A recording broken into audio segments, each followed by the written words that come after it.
Bueno, en esta clase 2.3, en realidad porque es la continuidad de la clase 2, completamos las biomoléculas, las proteínas, ¿sí? Que las proteínas como tienen varias funciones, de hecho la palabra proteína significa primordial, ¿sí? Son las biomoléculas no primordiales solamente por la función, porque en realidad cada biomolécula tiene una función específica y tiene que estar, ¿no? No, es como un auto donde le falta una rueda, bueno, no podés hacerlo funcionar. Las biomoléculas son todas importantes, pero si sacamos el peso del agua en el cuerpo y nos quedamos con el peso seco, la mitad o un poquito más de la materia seca de nuestro cuerpo está formado por proteínas, ¿sí? Entonces le vamos a dedicar la clase de hoy a ellas, las proteínas, y en ellas vamos a estudiar las enzimas, que la gran mayoría son proteínas, y también vamos a trabajar con metabolismo, ¿sí? Muy bien, empecemos con la definición. ¿Qué son las proteínas? Recuerdan que la semana pasada estábamos hablando de las unidades básicas que forman cada una de estas biomoléculas. Por ejemplo, los monosacáridos forman a los hidratos de carbono, son los ladrillitos, les decía. Bueno, las proteínas son polímeros, es decir, están formadas por muchas partes de moléculas llamadas aminoácidos, ¿sí? Y cada uno de estos aminoácidos se enlaza entre sí por un enlace muy específico que se llama enlace peptídico, ¿sí? Por eso a las proteínas se las suele llamar polipéptidos, es decir, que es un conjunto de muchas moléculas de aminoácidos unidos por enlaces peptídicos. Es un enlace bastante fuerte, por eso una vez que se unen los aminoácidos no es tan sencillo que se desarmen, ¿sí? Por lo tanto, este tipo de enlace le da una estabilidad a las proteínas. Bueno, si son aminoácidos, ¿no? Las proteínas en sí, vamos a responder que es un aminoácido, ¿no? Bueno, la palabra algo de pista nos puede dar, ¿no? Porque ya la palabra amino nos hace referencia a un grupo funcional de los dos que tienen los aminoácidos, que es el grupo amino, que es un grupo que tiene nitrógeno e hidrógeno, ¿sí? Ese es el grupo amino. Y el ácido hace referencia al segundo grupo que caracteriza a los aminoácidos, que es el grupo carboxilo, que es un grupo ácido, ¿sí? Entonces, un aminoácido básicamente es un carbono central con, por un lado, un grupo amino y un grupo carboxilo, unido a un hidrógeno más y a una molécula que puede cambiar, que se llama radical, ¿sí? Hay diferentes tipos de radicales que se unen a este esqueleto. Y según el radical que se una, van a haber diferentes tipos de aminoácidos, ¿sí? Entonces, los aminoácidos van a tener diferentes particularidades en sí mismas, ¿no? Por ejemplo, algunos van a ser negativos, otros positivos, otros neutros, o sea, van a tener una polaridad diferenciada. Y bueno, recuerden esto, se unen por enlaces peptídicos. ¿Cómo es eso? Un aminoácido, a través de una reacción metabólica, se puede unir a otro aminoácido y en esa unión desprenden una molécula de agua y se combina el carbono del grupo carboxilo de un aminoácido con el grupo amino del siguiente aminoácido, ¿sí? Ahí se forma este enlace fuerte que se llama enlace peptídico y forma en este caso un dipéptido, ¿sí? Es decir, está formado por dos aminoácidos. ¿Cómo pasamos de un polipéptido a la proteína, no? Bueno, así como las proteínas es un conjunto de aminoácidos, para que se llamen proteínas, los polipéptidos, tiene que tener una función dentro de la célula. Es decir, que recién cuando empieza a funcionar, es decir, que descubre el para qué en su vida, el polipéptido, recién ahí comienza a considerarse una proteína. Y tiene muchas y diversas funciones, ¿no? No una proteína, sino que pueden haber diferentes tipos de proteínas. Por ejemplo, hay proteínas que se encargan de transportar sustancias, como la hemoglobina, ¿sí? Que está en la sangre. Algunas forman un canal dentro de la membrana plasmática que permiten que se transporten, por ejemplo, iones. En membrana plasmática se ve las proteínas canal, la albúmina, que también está en la sangre, es la proteína que transporta un montón de sustancias dentro de la sangre, es bien importante. Otra función es de regular, señalizar, dar señales a otras moléculas, ¿no? De ingreso, de entrada, de, bueno, algunas señales de qué tiene que hacer una sustancia, ¿sí? Por ejemplo, la insulina. También de movimiento, hay proteínas que se encargan de generar movimientos, porque se pueden contraer estas proteínas, y ahí estamos en las proteínas que forman los músculos, ¿sí? También otras proteínas pueden ser estructurales, es decir, que van a conformar la estructura de los huesos, de los cartílagos, por ejemplo el colágeno, que es la proteína más abundante de nuestro cuerpo, las histonas, ¿sí? Que van a ayudar al ADN a que se ensamble, ¿sí? Le van a dar como un soporte. Y una de las funciones más importantes de las proteínas es que tiene una función catalítica, ¿sí? Es decir, es una función enzimática. Decir catalítica y decir enzimática son sinónimos, ¿sí? Ya lo vamos a ver más adelante, pero les voy a hacer un spoiler, ¿no? De que una acción enzimática implica meterse en el metabolismo para acelerarlo, para regularlo, ¿sí? Por ejemplo, bueno, ahí tenemos un montón de tipos de enzimas, ¿sí? Que son proteínas, por ejemplo, lisocimas, la pepsina, que está en nuestro estómago, la ADN polimerasa, que ya la vamos a ver mucho más adelante para el segundo parcial, ¿sí? Bueno, y como los aminoácidos, les decía que se van a unir por enlaces peptídicos y van a funcionar, cuando funcionan van a ser proteínas, ¿cómo se reorganizan los aminoácidos para poder tener una función específica?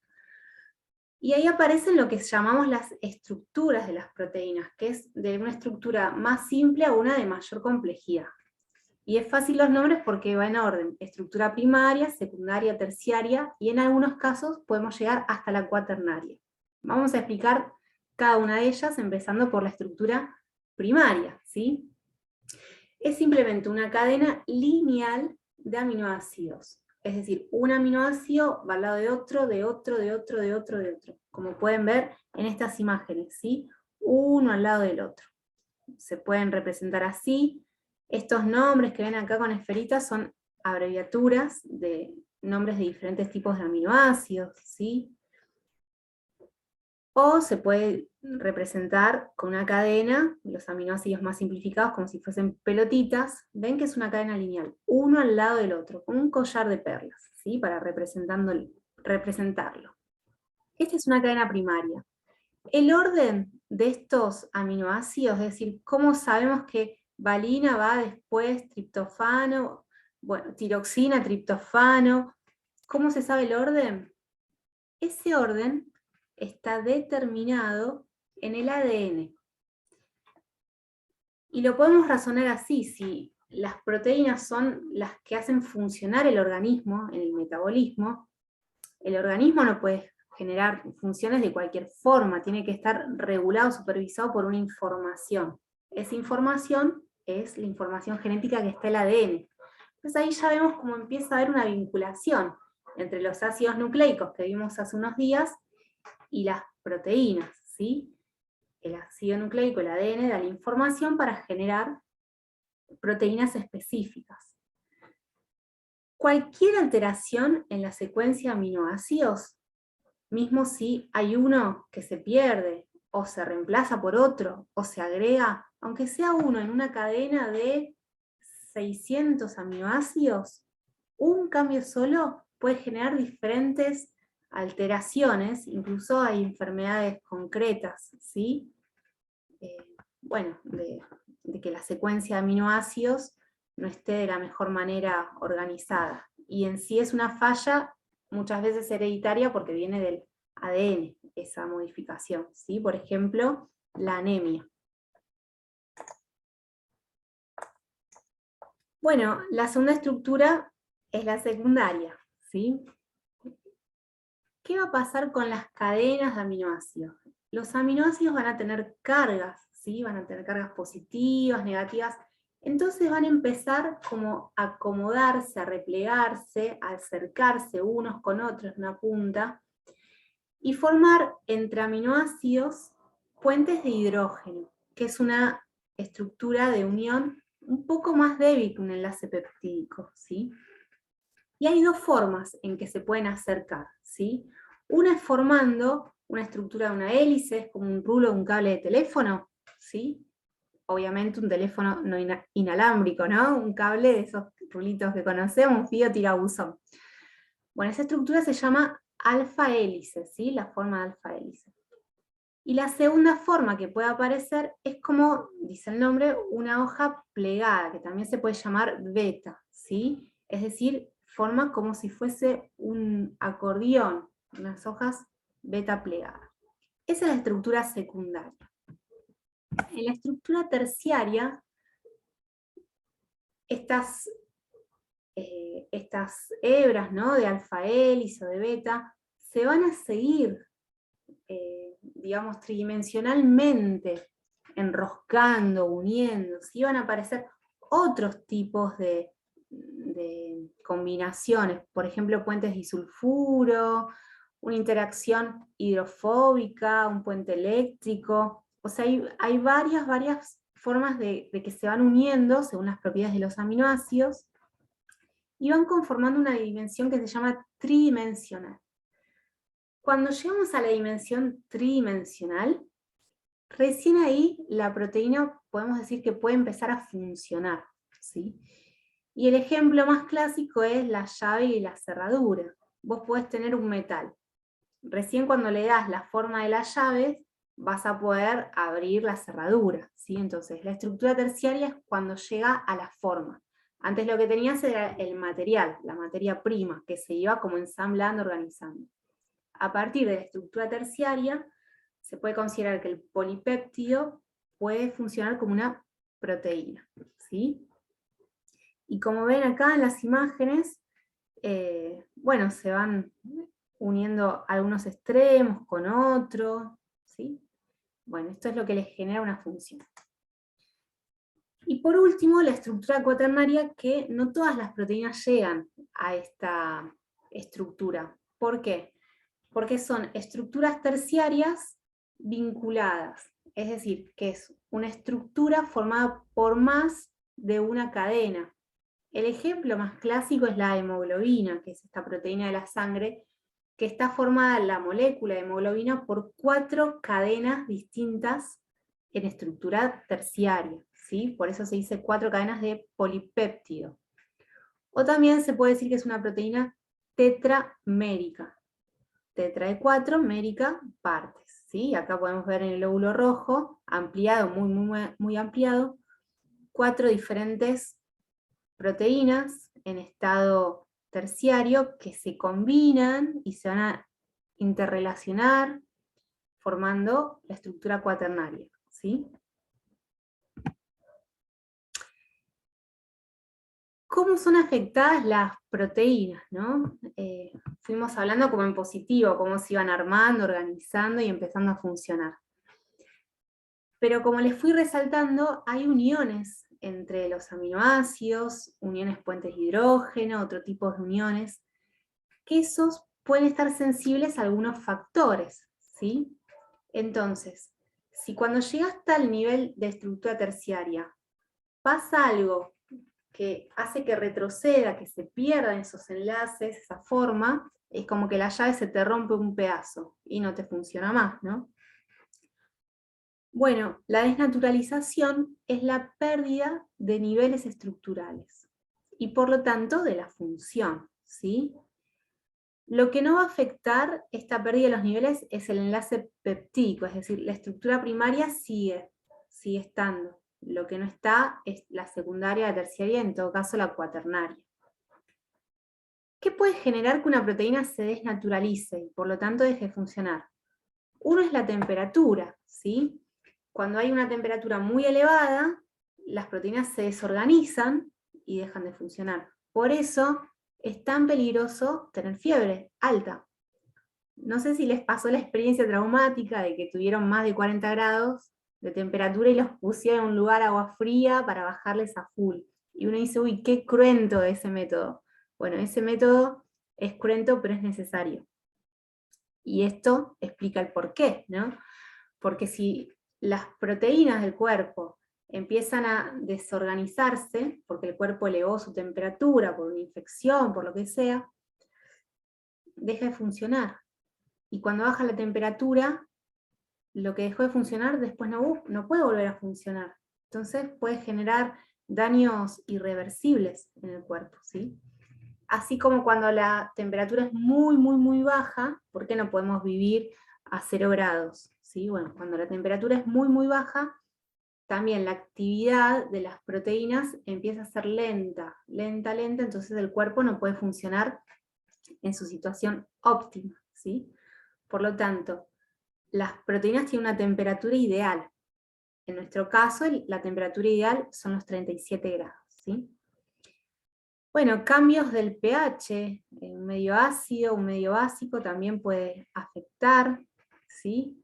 Algunas proteínas están vinculadas directamente, por ejemplo, en el estómago, que hay un pH muy ácido, algunas proteínas se activan con ese pH ácido, y está bueno que se activen justo ahí para digerir los alimentos. Radiaciones, y ciertas sustancias químicas, ¿no? Por ejemplo, el alcohol desnaturaliza las proteínas y obviamente sustancias tóxicas. La desnaturalización generalmente es irreversible, pero también puede revertirse, puede ser que se desorganice y después cambia la situación y se vuelva a reorganizar.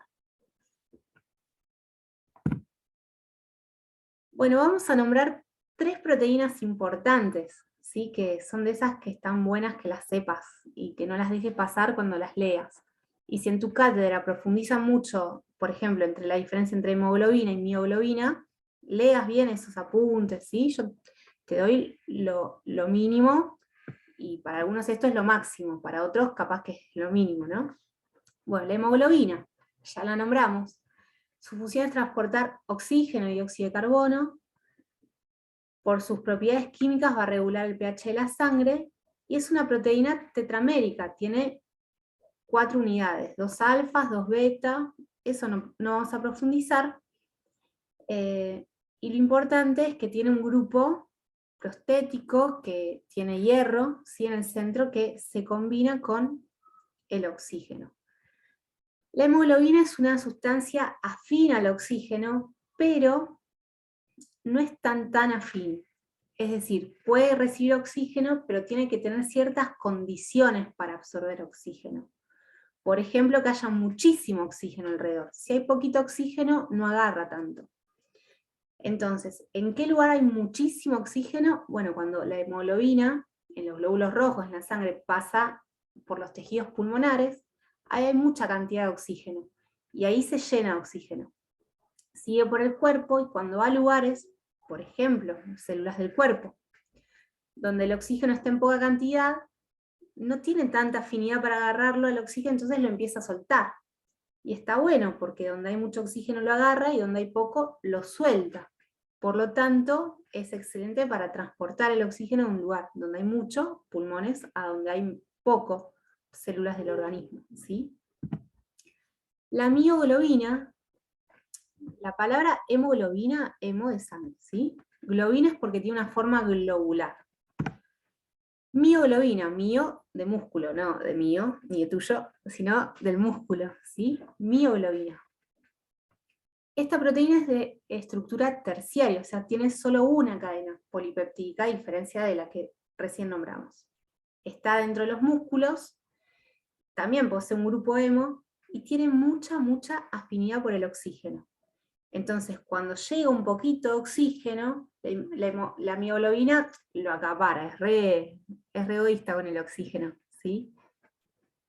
Es re egoísta, en el buen sentido, ¿no? Entonces, gracias a estas 2 proteínas, se logra que los músculos, que es el lugar en donde se utiliza mayormente la energía, bueno, estén llenos de oxígeno. Una tercera, antes de la tercera, vamos a ver alguna curvita. A veces aparecen estas curvas, Y lo ideal es analizarlas con paciencia, ¿sí? Poder como comprender la información. Yo voy a ayudarlos recordándoles que esto es un video y lo van a poder volver a escuchar, entonces, bueno, lo van a poder escuchar las veces que necesiten. Bueno, la mioglobina tiene mayor afinidad por el oxígeno. Por lo tanto, se va a llenar de oxígeno con menor presión de ese gas. ¿Qué significa esto? Si analizamos arriba la saturación, es decir, la cantidad de oxígeno que puede tener, ¿sí? Imagínense un vaso de agua. ¿Dónde se va a saturar de agua? Acá, al tope, ¿sí? Entonces, la mioglobina, si el oxígeno fuera agua, al toque se llenaría. En cambio, la hemoglobina se va llenando muy lentamente de oxígeno. ¿De qué depende eso? De la presión, ¿sí? Si hay poquito oxígeno, ya la mioglobina se llenó. Es como si tuviese un chorro grande para llenarse de oxígeno. La hemoglobina, en cambio, de a poquito se va a ir llenando. Y cuando vieron que la hemoglobina tiene 4 unidades, ¿no? Cuando se une el oxígeno a una, genera un cambio en las otras 3 que hace que de repente empiecen a agarrar con más ánimo. Ahora las vamos a ver, esta diferencia de las curvas. Entonces por eso empieza a agarrar de a poquito, de repente ven que salta, se dispara, ¿sí? Como que empieza a agarrar más cantidad, y después se estabiliza, se satura. Bueno, esta curva así se llama sigmoidea. Ahora en un rato la vamos a ver, pero avanzamos. Con la tercera proteína importante, que es el colágeno. Compone la piel, huesos, tendones, cartílagos, vasos sanguíneos, dientes, o sea, vaya donde vaya el cuerpo, casi que figurita repetida, el colágeno, ¿sí? Colágeno. Que a mí me hace sonar la palabra colágeno como algo que se pega, ¿no? Como que, ¿viste? Cuando te un pegamento en las manos vas tocando todo y vas pegoteando todo, bueno, el colágeno como algo así, algo que está en todas partes, piel, huesos, tendones, cartílagos. Es de las más abundantes en vertebrados, y lo que tiene es que es resistente a la fricción, es decir, que es elástica. ¿Sí? Es elástica, entonces puede formar un tejido sin que se quiebre. ¿Sí? Por ejemplo, la cáscara de huevo no tiene colágeno, entonces frente a una presión se rompió la cáscara. ¿Sí? Que espero que se rompan muchas cáscaras de huevo cuando se reciban, o cuando prueben biología del CDC, huevo A21 también puede ser, celebrar, ¿no? Bueno, 3 características para ir cerrando tema proteínas, ¿no? Que tiene que ver, con la afinidad, especificidad y saturación, ¿sí? Bueno, muchas proteínas pueden actuar temporalmente con otra molécula, van a interaccionar. Esa molécula se llama ligando, ¿sí? Depende con qué molécula actúen, ¿sí? O sea, depende de qué tipo de proteína, el ligando puede recibir un nombre distinto. Por ejemplo, una hormona, ¿sí? A ver, les digo así como unos ejemplos que me anoté, ¿no? Si la proteína es un anticuerpo, ¿sí? El ligando va a ser un antígeno. Si la proteína es una hormona, el ligando va a ser un receptor hormonal, ¿sí? Entonces, depende cuál sea la proteína, el ligando va a tener diferentes nombres. Pero sea como sea, este tipo de proteínas que se vinculan, interactúan con otra molécula, tienen 3 propiedades. Una es la afinidad.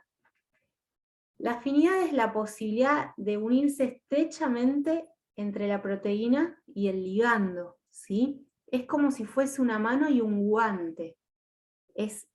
¿Vieron? O un pie y una zapatilla, mejor el ejemplo, ¿no?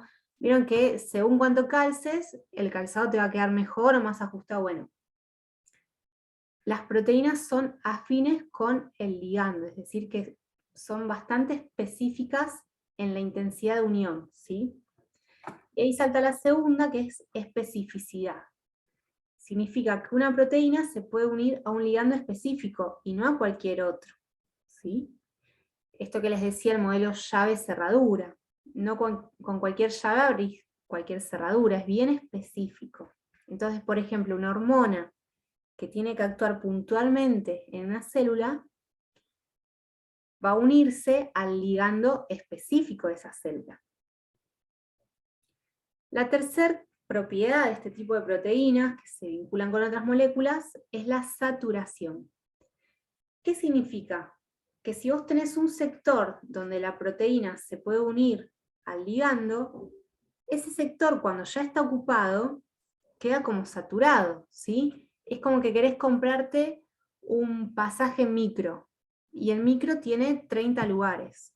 Bueno, puede entrar un pasajero, 2, 3, 29, 30. Cuando llega hasta el 30 se saturó el micro, y por más que quieras comprar otro pasaje, aunque esté en red de promo con central de pasaje, no vas a poder, porque está saturado, ¿sí? Entonces, la saturación es la capacidad de estar combinándose con el ligando. Cuando ya está toda combinada la proteína con el ligando, se satura, es decir que se llenó esa capacidad. Y la posibilidad de que siga interactuando es que el ligando se desprenda, que quede libre la proteína para volver a unirse a otro ligando. ¿Se entiende? Cualquier cosa me paran, ¿sí? Si tienen alguna Sí, se pregunta. entiende. Bueno. Estas tres propiedades que ahora aparecen sueltas, cuando veamos enzimas y metabolismo, se van a empezar a entender porque se van a ir aplicando, ¿sí?